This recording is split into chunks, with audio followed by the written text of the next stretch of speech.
Reflect Tamil Nadu நேயர்களுக்கு இனிய வணக்கங்கள். இன்றைக்கு நம்முடைய நேர்காணலில் இணைந்திருப்பவர் ஆராய்ச்சித்துறை தமிழ்நாடு காங்கிரஸ் கமிட்டி மாநில தலைவர் டாக்டர் ஆர் மாணிக்க வாசகம் அவர்கள். வணக்கம் திரு மாணிக்க வாசகம் அவர்களே. வணக்கம். வணக்கம் நேயர்களுக்கு வணக்கம். பாராளுமன்ற தேர்தல் பரபரப்பா இருக்கிற சூழல்ல தமிழ்நாடு காங்கிரஸ் புதிய தலைவர் நியமிக்கப்பட்டிருக்கிறாங்க.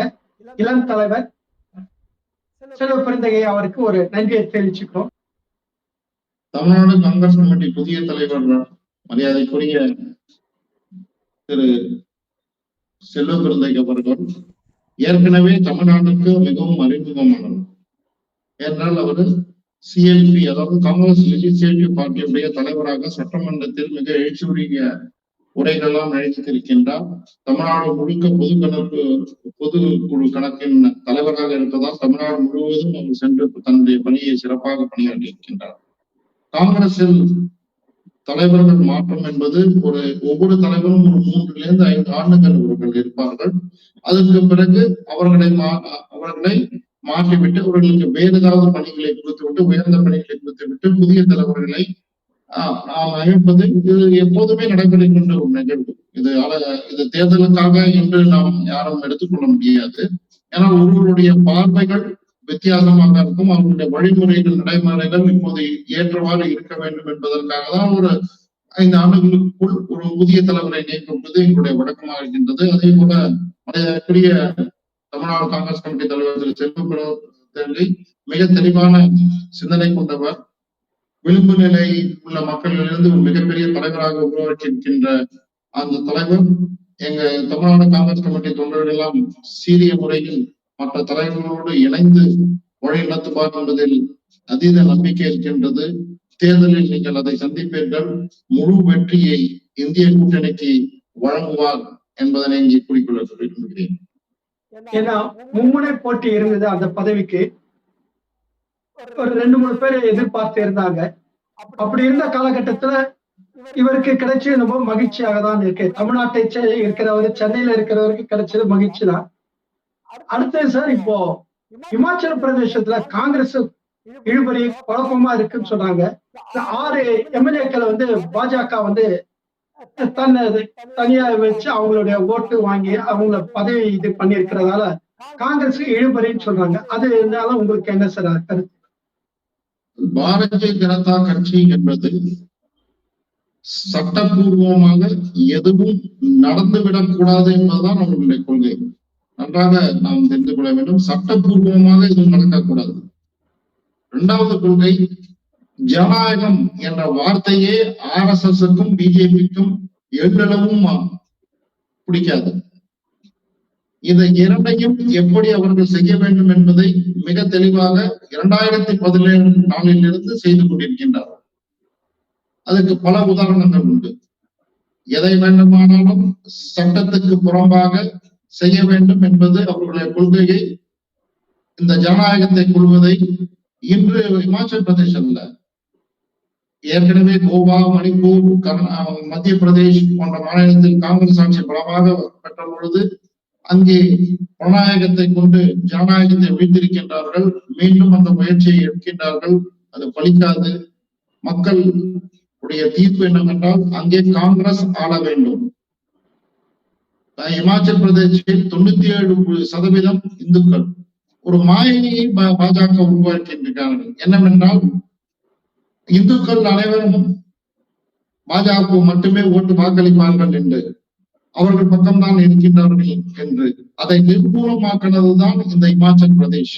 ஆகவே அவர்களுக்கு அந்த இமாச்சல பிரதேசை எப்படியாவது உறவழியில் கொள்ளைப்புற வழியாக உள்ளே புகுந்து அந்த ஆட்சியில் அமர்ந்து கொண்டு வருகின்ற பாராளுமன்ற தேர்தலில் அங்கே ஒரு பாராளுமன்ற தொகுதியை அவர்கள் கீழ் இருக்கின்ற அந்த அரசாங்கத்தில் வெற்றி பெற வேண்டும் என்ற ஒரு வெறியாக செயல்பட்டுக் கொண்டிருக்கின்றார்கள். அந்த நிகழ்வு நடக்காது. காங்கிரஸ் நடக்கவும் விடாது. அதுதான் எங்களுடைய நிலை. திமுகவோட கூட்டணியா இருக்கிற காங்கிரஸ் சீட்டுகள் பேச்சுவார்த்தை நடந்துட்டு இருக்கு. கடந்த தேர்தலை கொடுத்த மாதிரி ஒற்றை எண்ணிக்கை கொடுப்பார்களா அல்லது இவர்கள் கேட்கின்ற மாதிரி இரட்டை எண்ணிக்கை கொடுப்பார்களா? இது சமரசம் எப்படி இருக்கும்? அதாவது தலைமையுடைய முடிவுக்கு நாங்கள் கண்டுபிடிக்கின்றோம். அதே சமயம் எங்களுடைய இந்த 5 ஆண்டு காலத்தில் எங்களுடைய பாராளுமன்ற உறுப்பினர்கள் 2 ஆண்டுகளுக்கு முன் நடந்து முடிந்த சட்டமன்றத்தில் வெற்றி பெற்ற சட்டமன்ற உறுப்பினர்கள், உள்ளாட்சி பிரதிநிதிகள் அனைவரும் மக்களுக்கு நேரடியாக என்ன பணிகளை செய்து கொண்டிருக்கின்றார்கள் என்பது அனைவரும் அறிந்தது. காங்கிரஸ் எந்த அளவுக்கு மக்களிடையே பிரபலமாக இருக்கின்றது, காங்கிரசுடைய தோழர்கள் எவ்வாறு பணி செய்கிறார்கள் என்று அனைவருக்கும் தெரியும். அதை பொறுத்தே நாங்கள் எங்களுக்கு இத்தகைய தொகுதிகள் எங்களுக்கு வேண்டும் என்று கேட்டிருக்கின்றோம். திமுக தோழமையோடு அவர்கள் அதை பரிசீலித்துக் கொண்டிருக்கின்றார்கள். உறுதியாக ஒரு நல்ல முடிவு தமிழக மக்கள் விடியலுக்காக, தமிழக மக்கள் வாழ்வுக்காக அந்த முடிவு இருக்கும். நாங்கள் இரண்டு பேரும் இந்திய கூட்டணியில் போட்டியிட்டு 40 தொகுதிகளும் புதுச்சேரியோடு சேர்ந்து 40 தொகுதிகளும் வெல்வோம் என்பது உறுதி என்பதை இங்கே பதிவு செய்ய விரும்புகின்றேன். ஓகே சார், இப்போ பாத்தீங்கன்னாக்கா ஒரு 2 மாதங்களுக்கு முன்னாடி ராகுல் காந்தி பாத யாத்திரை நடைப்பயணம் மேற்கொண்டாரு. அதனுடைய பலனாக 6 மாநிலங்களில், வட மாநிலங்களில் நடைபெற்ற தேர்தல், சட்டமன்ற தேர்தலில் வாக்கு எண்ணிக்கை உயர்ந்திருக்கு. பதவி வரலன்னா கூட வாக்கு எண்ணிக்கை அதிகமாக வந்திருக்கு அப்படின்னு சொல்லி ஒரு சர்வே நடந்திருக்கு.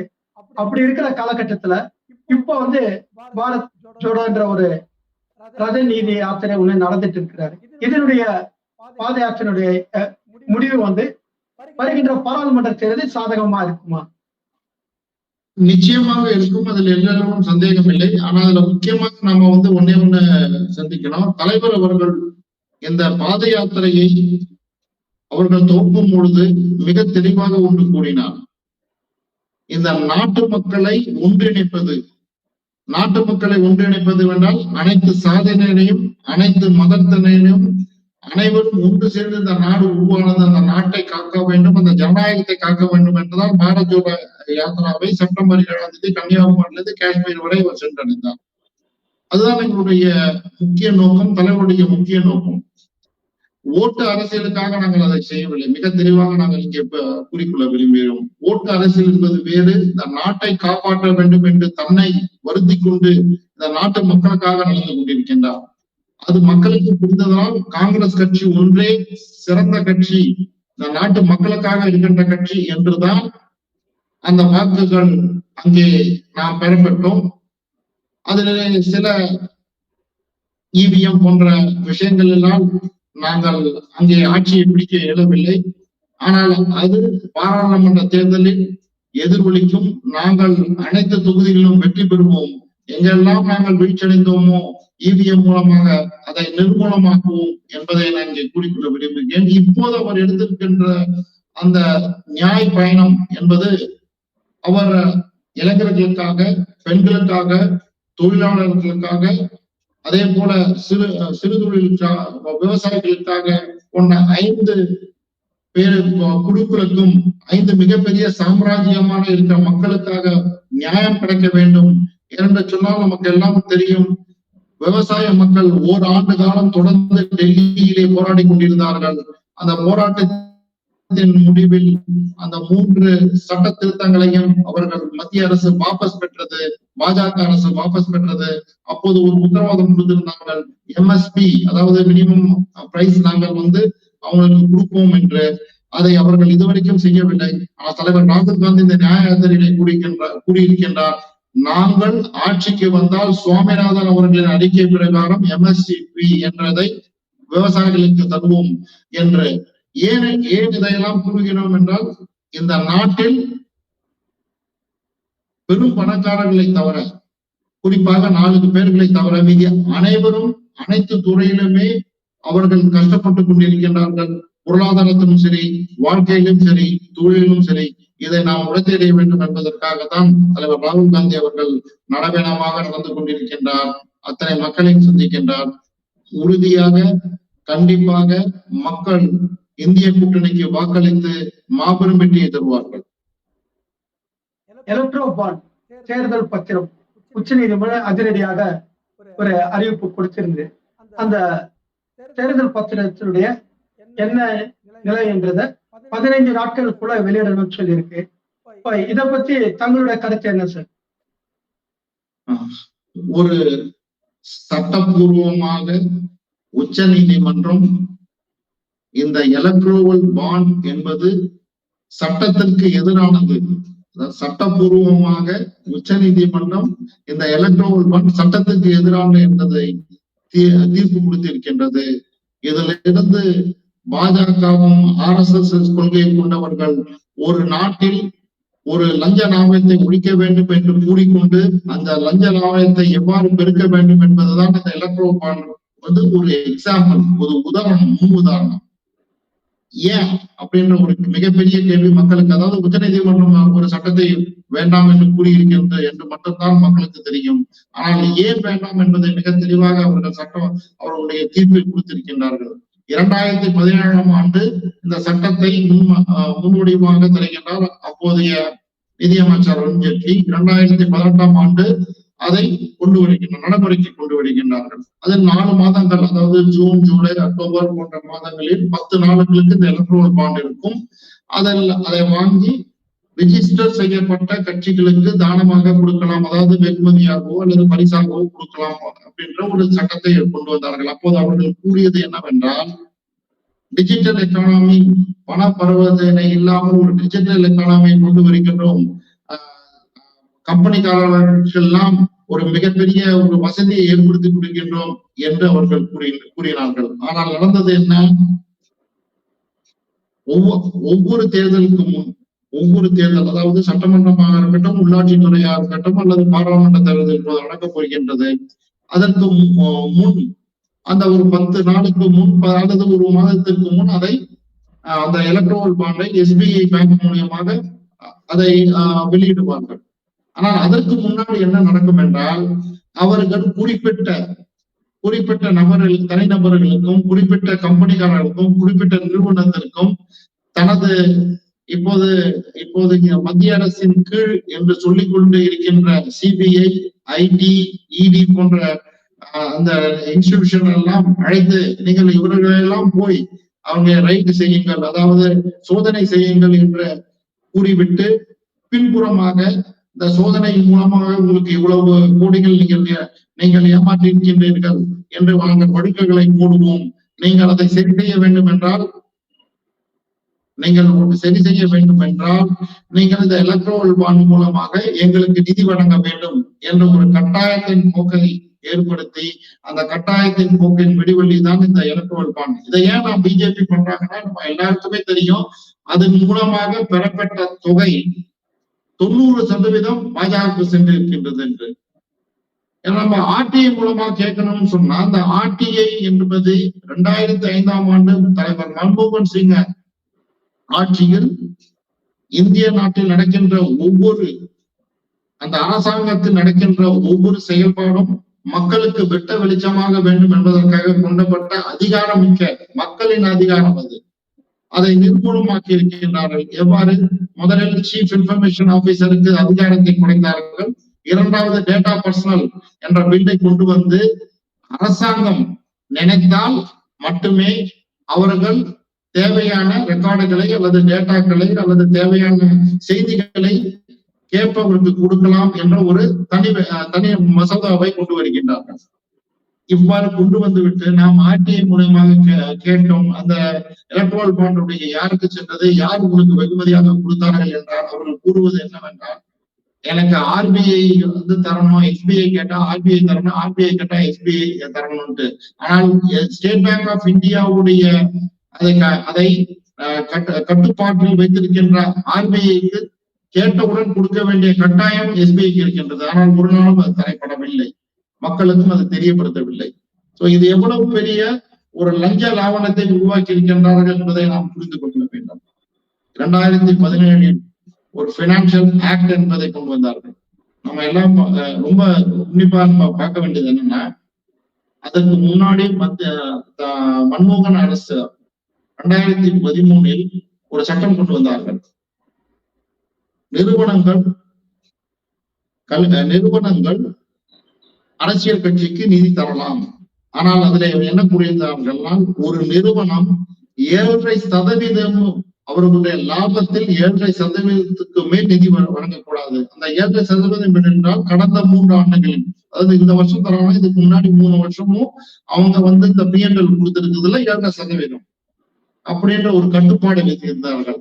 இரண்டாவது கட்டுப்பாடு என்னவென்றால், நீங்கள் யாருக்கு கொடுத்தீர்கள், நிதியாக கொடுத்தீர்கள், எவ்வளவு கொடுத்தீர்கள் என்று அந்த நிறுவனம் ஒவ்வொரு ஆண்டும் ப்ராஃபிட் அண்ட் லாஸ் அப்படின்ற லாப நஷ்ட கணக்கை ஐடிக்கு தர வேண்டும். அதிலே நீங்க வெளிப்பட வேண்டும் என்று 2 மிக முக்கியமான அம்சங்களை அது கொண்டிருந்தது. எப்போது 2013 காங்கிரஸ் அரசு ஆட்சியில் இருக்கும்போது கொண்டு வந்த மசோதாவில் அதை இரண்டையும் 2017 பினான்சியல் ஆக்டில் அதை எடுத்து விட்டார்கள். யாரு? பாஜக. மோடி என்ற பிரதம மந்திரியாக அமர்ந்து கொண்டு நான் நியாயத்தை மட்டுமே செய்கிறேன் என்று பொய் சொல்லிக் கொண்டிருக்கின்றாரே, அதற்கு மிகச் சிறந்த உதாரணம் இந்த எலக்ட்ரல் பணி. இந்த இரண்டையும் எடுத்து விட்டார்கள். அப்பொழுது என்ன வேண்டும்? நான் ஒரு தவறு செய்கிறேன் அல்லது தவறே செய்யவில்லை என்றாலும் நான் எவ்வளவு வேணாலும் உங்களுக்கு நிதி அளிக்கலாம் என்ற ஒரு சட்டத்தை உருவாக்கி அதன் மூலமாக அவர்கள் பெற்றுக் கொண்டிருந்தார்கள். இதை யார் மென்ஷன் பண்ணதுன்னா, அந்த ஜட்ஜ்மெண்ட்ல அந்த அவர் சொல்றாங்க, செக்ஷன் 185 நீங்க ஏன் போட்டீங்க அப்படின்னு கேட்கிறாங்க நீதிபதிகள். 2 நீதிபதிகள் இல்ல சார்? ஆமா, அவங்க அந்த கேக்குறாங்க. அதே மாதிரி இது எப்படி வைலேஷன் ஆயிருக்குன்னா, ஆர்டிகல் 19(1) தனிநபருக்கு கூட நீங்க எந்த விஷயத்தையும் சொல்லாம இருந்தீங்கன்னா, அப்ப அது எப்படி உங்களுக்கு அடிப்படை உரிமையை ரத்து செய்யற மாதிரி இல்ல? அதன் மூலமாகவும் உங்களுடைய எலக்ட்ரல் பாண்ட் தவறு செய்கின்றது. அதே மாதிரி ஆர்டிகல் 19(2) அது பிரகாரம் தனிநபர் ஒரு கட்சிக்கு பணம் கொடுப்பது வேறு, அதே போல ஒரு நிறுவனம் ஒரு கட்சிக்கு பணம் கொடுப்பது எல்லையில்லா எண்ணற்ற பணத்தை கொடுப்பது வேறு. அந்த செயற்பாட்டின் கீழும் இது தவறான ஒரு சட்ட மசோதாவாக இருக்கின்றது. அதை உடனே நிறுத்துங்கள். 15-30 நாட்களுக்குள் நீங்கள் யாரிலிருந்து பெற்றீர்கள் என்றதை SBI-யும் RBI-யும் வெளியிட வேண்டும் என்று ஒரு மிகச் சிறந்த தீர்ப்பை வழங்கியிருக்கின்றது. இந்த தீர்ப்பின் மூலமாக பாஜக என்பது ஊழல் கட்சி. ஊழலை, அதான் சொன்ன, சட்டப்பூர்வமாக சட்டத்துக்கு புறமான வேலைகளை செய்வது திறமையானவர்கள். அதே போல சட்டப்பூர்வமாக எந்த வேலையும் நடக்கக்கூடாது, ஜனநாயகம் இருக்கக்கூடாது என்ற கொள்கையை கொண்டவர்கள் தான் இந்த பாஜக. இவர்களை நீடித்தால் ஜனநாயகம் இருக்காது, பொருளாதாரம் இருக்காது, மக்கள் அமைதியாக இருக்க முடியாது. அதே போல இவர்கள் இருந்தால் ஒரே 4 பேர் இருந்தால் அந்த இந்திய நாட்டை ஆளுவார்கள். அது யார் என்று உங்களுக்கு அனைவருக்கும் தெரியும். இந்த ஆட்சியை வீழ்த்தி மக்கள் ஆட்சியை கொண்டு வர வேண்டும் என்பதுதான் என்னுடைய கருத்தாக இங்க பதிவு செய்கின்றேன். ஓகே சார், இப்போ விலவங்கோடு, கன்னியாகுமரி விலவங்கோடு தொகுதியில இருந்து விஜய் தாரணி விலகி பாஜக சேர்ந்தாங்க. அதே நேரத்தில் இப்ப அங்க இருந்து மீண்டும் காங்கிரசுக்கு வருவதாக தகவல் வெளியே வருது. இதனால மீண்டும் அப்பாறு விஜய் தாரணி காங்கிரஸ் வந்தா காங்கிரஸ் ஏற்றுக்கொள்ளுமா? MP பதவிக்காக தான் காங்கிரஸ்ல இருந்து பாஜக போனதாக அவங்க ஒரு கருத்து தெரிவிக்கிறாங்க. அங்க MP பதவி கிடைக்கலன்னா மறுபடியும் காங்கிரஸுக்கே தாய் இல்லத்திற்கே வரலாம் அப்படின்னு சொல்லி கூறியதாக சமூக வலைதளங்கள் வந்துட்டு இருக்கு. இந்த அளவுக்கு உறுதியான செய்தி என்பது நமக்கு தெரியல. ஒண்ணு மட்டும் நம்ம சொல்லிக்கணும், மணிப்பூர், இந்த நாடு மணிப்பூரை மறந்துவிடக் கூடாது. இதுவரையும் கலவரம் நடந்து கொண்டிருக்கின்றது, அநீதி இழைக்கப்பட்டது எல்லா சமூகத்திற்கும். ஆனால் முக்கியமாக பெண்கள் சமூகத்திற்கு மிகப்பெரிய அநீதி இழைக்கப்பட்டது. என்ன இழைக்கப்பட்டது என்றால், 2 பெண்களை நிர்வாணமாக ஊர்வலமாக எடுத்து சென்று அழைத்துக் கொண்டு போகிறார்கள். அந்த மாநிலத்தில் இதுவரை அந்த ஜனாதிபதி ஆட்சியோ அல்லது அந்த அரசை டிஸ்மிஸோ அல்லது அந்த முதல் மந்திரியை மாற்றியோ எந்த ஒரு காரியம் செய்யவில்லை. ஆனால் இவர்கள் என்ன பண்ணுகிறார்கள்? இமாச்சல் பிரதேசில் இருக்கிற ஜனநாயக ஆட்சியை கவுக்க வேண்டும் என்று ஜனநாயகத்தை கொண்டு அங்கே நடந்து கொண்டிருக்கின்றார்கள். இது மாதிரியான ஒரு கட்சியில் விஜயதாரணி சென்று சேர்ந்திருப்பது என்பது மிகப்பெரிய நகைப்புக்கு உரியதாக இருக்கின்றது. எங்கள் கட்சி அவருக்கு 3 முறை அவர்களுக்கு இந்த சட்டமன்றத்தின் தேர்தலில் போட்டியிட்டு அவரை சட்டமன்ற உறுப்பினராக இருக்கின்றது. காங்கிரஸ் கை சின்னத்தில் தான் என்றார். அதே போல கொறடாவும் அவர்தான். ஒரு கொறடாவின் ஒரு கையெழுத்து, கொறடாவின் கையெழுத்தை சட்டமன்ற உறுப்பினர்கள் அனைவரும் அந்த கட்சியை சார்ந்தவர்கள் பின்பற்ற வேண்டும். அது போன்ற அதிகாரமிக்கமான ஒரு பதவியை வழங்கியிருக்கின்றார்கள். அது இல்லாமல் அகில இந்திய காங்கிரஸ் கமிட்டியின் மகளிர் அணியின் செயலாளராக இருக்கின்றார். இதெல்லாம் இருந்தும் எனக்கு பதவி தரவில்லை, காங்கிரஸ் என்னை மதிக்கவில்லை என்று கூறும் பொழுது மிகுந்த வேதனையாக இருக்கின்றது. அவர்கள் அங்கு சென்றிருப்பது அதனுடைய பலனை அவர்கள் அணிவிப்பார்கள். அந்த பலனை அவர்கள் அணிவிக்க வேண்டும். அதாவது வேதனைக்குரிய விஷயங்கள்லாம் அங்கே நடக்கும், அதை அவர்கள் எதிர்கொள்ள வேண்டும் என்பது அவர்களுடைய தலைவிதி என்பதை இங்கே கூறிக்கொள்ள விரும்புகிறேன். இந்த குறுகிய காலத்துல எப்படி எவ்வளவு வேகமா இங்க இருந்து அங்க தாவனாங்களா, அங்க தாவன அடுத்த நொடியே அங்க இருந்து விலகிறதா தகவல் வந்துகிட்டு இருக்கு. அதே போல இன்னொரு தகவல் வந்துட்டு இருக்கு. மு.க. ஸ்டாலினோட பேச்சுவார்த்தை நடந்து அவர் மூலமா காங்கிரஸ்ல இணையிற மாதிரியும், அதே போல காங்கிரஸ்ல வந்தாக்கா திமுக அந்த தென் சென்னைய அவங்களுக்கு கொடுக்கறதா சொல்லிட்டு இருக்கிறாங்க. தென் சென்னை வேட்பாளராக புஷ் பண்ணினாங்கன்னா அவங்களை எதிர்த்து விஜய் தாரணியை நிக்க வைப்பதற்காக ஒரு முடிவு இருக்குன்ற மாதிரி ஒரு சமூக வலைத்தளங்கள் பரவிட்டு இருக்கு. யூகங்களுக்கு பதிலளிக்க முடியாது. எங்க கட்சியில சேர்ந்தது எங்க தலைவர் கார்கே இருக்கின்றார், தலைவர் செல்வ பிறந்தகை இருக்கின்றார். அவர்களிடம் அவர்கள் பேச வேண்டும். அதன் மூலியமாக அவர்கள் வந்தால் தலைவர்கள் முடிவு நல்லபடியாக இருக்கும் என்பது, இந்த கட்சிக்கு நல்லது என்பதை தலைவர் கார்கே அவர்களும் தலைவர் செல்வ பிறந்தகை அவர்களும் முடிவெடுப்பார்கள். இறுதியா ஒரு கேள்வி சார். இப்போ வேட்பாளர் நிர்ணயம் ஆகும் போது ஏற்கனவே எம்பி பதவியில் இருந்தவருக்கு மீண்டும் பதவி கொடுப்பாங்களா, அல்லது புதியவர்களுக்கு வழிவிட்டு புதியவர்களுக்கு கொடுப்பார்களா? தலைமை கண்டிப்பாக அதை பற்றி முடிவெடுக்கும். அதில் முக்கியமாக என்னவென்றால் ஒருவருடைய செயல்பாடு, ஒன்று மக்கள் பிரதிநிதியாக அவர்கள் செய்கின்ற செயல்பாடு, இந்த கட்சியில் அவர்கள் செய்கின்ற செயல்பாடு, பாரதிய ஜனதா கட்சியை எவ்வாறு எதிர்த்திருக்கின்றார்கள் என்ற செயல்பாடு, இந்த அனைத்தையும் ஆராய்ந்து அதன் பிறகு அவர்கள் திறமையானவர்கள் அங்கே அதாவது எல்லாருக்கும் கேட்கும் உரிமை உண்டு. இப்ப நான் கூட பாராளுமன்ற சீட்டு கேட்கறதுல எந்த தவறும் இல்லை. ஆனால் நாம் தகுதியானவரா, போட்டி போடுவதற்கு தகுதியானவன் என்ற அனைத்து விஷயங்களும் ஆராய்ந்து அதன் பிரகாரம் அங்கே வேட்பாளர்கள் நிறுத்தப்படுவார்கள்.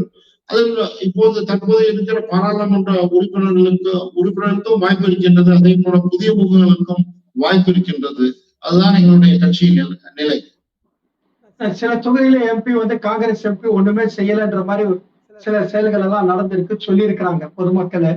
அவ்வாறு இருக்கிறதால அவர் முக்கிய புள்ளி கட்சியில வாரிசாக இருக்கிறதுனால மறுபடியும் அவர்களுக்கே கொடுப்பார்களா என்ன? அதாவது பொதுமக்கள் என்றது நம்ம ஒரு ஸ்டாட்டிஸ்டிக்ஸ் எடுக்கிறாங்க. ஒரு தொகுதியில எத்தனை ஓட்டு நமக்கு தெரியும். ஆவரேஜா 10 இருந்து 13 லட்சம் ஓட்டு. அதுல ஓட்டு போடாவது கிட்டத்தட்ட 8 லட்சம் ஓட்டு போடாது. நீங்க எடுக்கிற ஸ்டாட்டிஸ்டிக்ஸ் 2000 பேர் 3000 பேர்னு சொல்லிட்டு போறாங்க. அந்த 2000 3000 பேர் யாரா இருக்கும் என்பது உங்களுக்கு தெரியும். அவங்க சொல்றது வச்சு நம்ம யூகங்களை தர முடியாது. ஒவ்வொரு எங்களுடைய காங்கிரஸ் கட்சியை சார்ந்த மக்கள் பிரதிநிதிகள், நான் சொல்றது பாராளுமன்ற உறுப்பினரும் சரி, சட்டமன்ற உறுப்பினரும் சரி, பஞ்சாயத்து தலைவர்களும் சரி, ஒன்றிய குழு தலைவர்களும் சரி, அனைவரும் மக்களோடு நேரடியாக இருக்கின்றார்கள். பாராளுமன்ற தேர்தலில் அவர்கள் செய்த பணியை நாங்கள் பட்டியலிட்டு வெளியிடுவோம். அந்த பட்டியலை பார்த்து யாரெல்லாம் அவர்கள் செய்யவில்லை என்று சொன்னார்களோ வாயெடுத்து போயிருப்பார்கள் என்பதுதான் நிதர்சனமான உண்மை என்பதை இங்க நீங்க தெளிவா நீங்களும் மக்களிடம் எடுத்துக்கொண்டு செல்ல வேண்டும். ஊடகங்கள் தான் இது முக்கிய பங்கு. அந்த ஊடகங்களுக்கு என்ன கேட்டுக்கொள்கிறோம் என்றால் ஒன்றே ஒன்றுதான், தவறான செய்திகளை பலர் பரப்ப இருக்கின்றார்கள். ஆனால் நீங்கள் அதை ஆராய்ந்து உண்மையான செய்திகளை மக்களுக்கு எடுத்து செல்ல வேண்டும் என்று கேட்டுக்கொள்கிறேன். மிக்க நன்றி சார். உங்களுடைய நேரத்தை ஒதுக்கி எங்களுக்காக இணையத்தில் இணைந்ததுக்கு மிக்க நன்றி. நன்றி ஜெயகன்.